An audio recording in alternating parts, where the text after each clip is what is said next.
I did my presentation on Wayang Kulit shadow puppetry. So it's it's in Java, Indonesia, but the origins of it are like very definite. It's rumored to have been influenced by India, but it's also believed that it came from China, so we're not very sure, but the first performance of Wayang Kulit shadow puppetry was in 907 AD.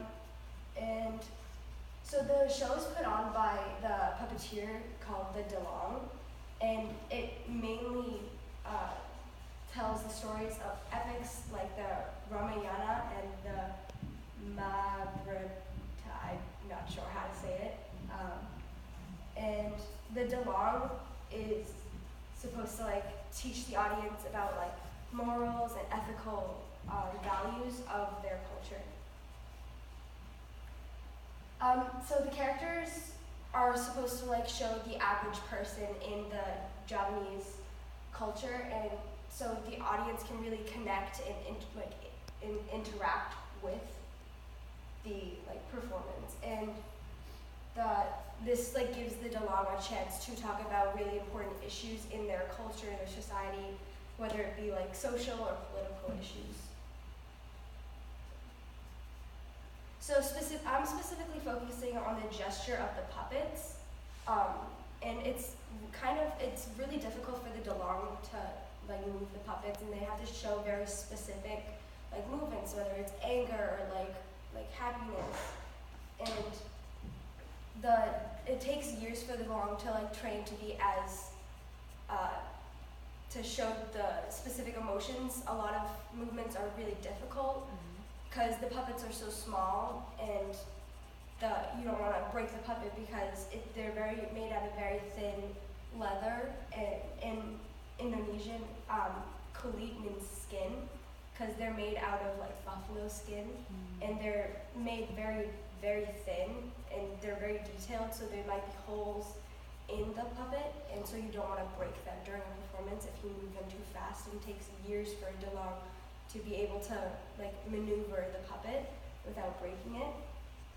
And that's one of the challenges that I faced when I was trying to make my puppets, because I wanted to be able to move the arms to show emotion, but I didn't want to, when I was making them, I was ending up ripping the puppet's arms off because I would move them too big to show a specific gesture. And the way that I practice is that at first when I was first starting to make them, I would just take the puppet and move the arms very slowly, just get movements down, and then I tried to maneuver the puppets to wipe sweat off their face or something like that. And it took me a while to actually be able to just hold one puppet and make movements that made sense.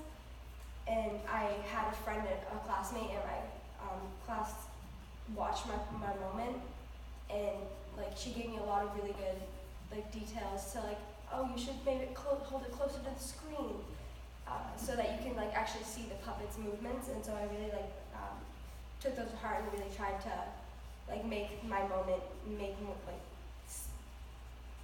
to actually, so you could see the puppets and understand their emotions.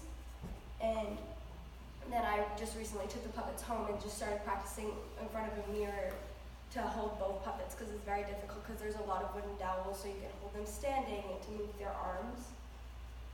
So, next slide. So for my moment, I'm doing a revised scene from the Odyssey, and I'm specifically doing a part of the Odyssey where Odysseus and his men are stuck on an island, and his men get turned into a bunch of pigs by a witch named Circe.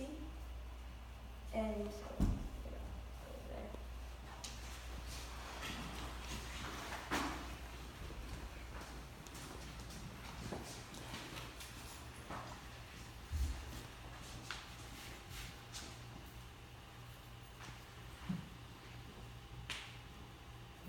I'm sorry, Odysseus.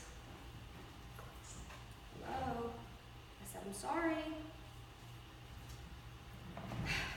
So now you're not talking to me? Fine. Just fine. I don't need you as a friend. There are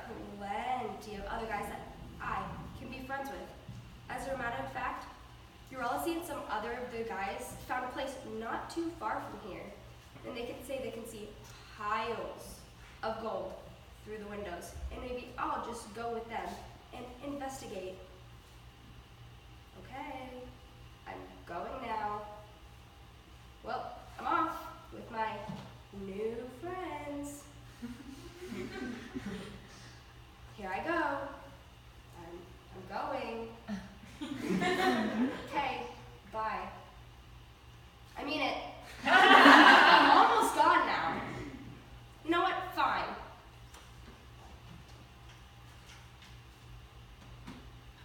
I can't believe Pete wouldn't trust me.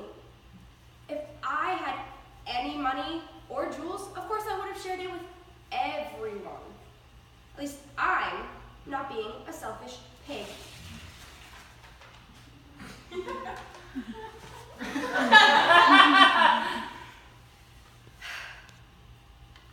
A little help here?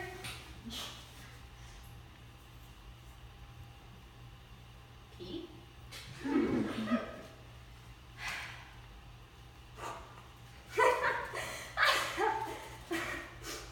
It's not funny. Are you kidding? It's hog wild. Cut it out already. I'm sorry. I'm just not used to you hamming it up. Alright, so that's my moment. So in that moment, I really tried to be able to move their arms, and I really tried to move one person's arms at a time, so I didn't try to overcomplicate it for myself. Because just at the beginning, it was really hard just to move one puppet's arms, Odysseus' arms. I have wooden dowels on both of them, and so I had to figure out a way to move both arms while I was holding Pete when he was both human and pig. So what I learned in this process was that you really need to make every single gesture count, and you need to make all of the gestures make sense. So you don't want in my scene, I had him laughing. I didn't want him looking angry, throwing his arms down. And it's really hard because I'm not the one moving. I have to move these little puppet arms, and instead of what I would do, I'd be moving my gestures, but I was also be using my face and my facial expressions to get emotion along. But because you can't move the puppet's face, you have to really show the gesture of the puppet, and it took me a long time to kind of figure out how to make the puppet laugh, and then be able to make the other puppet really mad. And so I really tried to make all of the gestures really count and make sense, and made sure that they actually added to the performance, whether instead of taking it away. So at the beginning of the year, we learned viewpoints, which was created by Anne Bogart, and it has a bunch of different aspects, and they have a lot of aspects that overlap with why I include puppetry.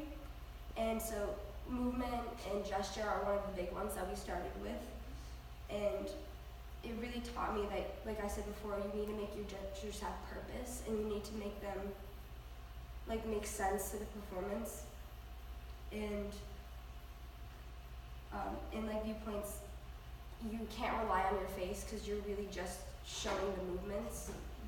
And you can use time, you can use gesture, movements, and anything that goes with viewpoints. And it's really hard to work with a tiny little puppet and show all of those movements, because you can't go out there yourself and actually do them, because it's a lot easier to move your own arms, and you don't have to think, oh, I have to move this arm now, oh, I have to move this arm now. And so I really going on as a performer, I'm really going to try and make sure that my gestures make sense, because now I can actually consciously think about what I'm going to move, how I'm going to move my arms, and I don't have to rely on my face as much.